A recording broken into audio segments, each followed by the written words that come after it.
Al principi jo estava molt interessada en la teoria queer, no? Com jo puc eixir-me dels patrons de lo que se suposa que té la sexualitat femenina sense caure en el patró de la sexualitat femenina jugant a ser la sexualitat masculina.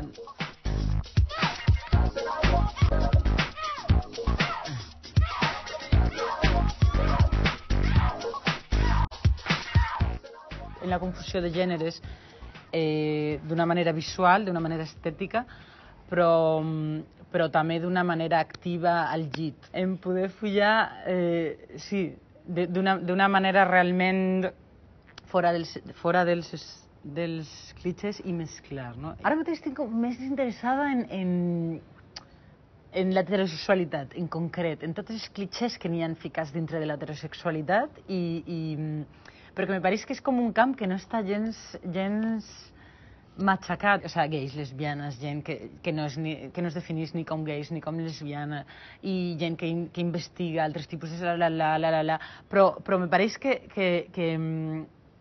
n'hi ha una comoditat en l'etiqueta d'heterosexual que no és gens còmoda i que en realitat n'hi ha moltes ganes de trencar-la i d'eixir d'ahir, però que no se sap molt bé encara com eixir-ne.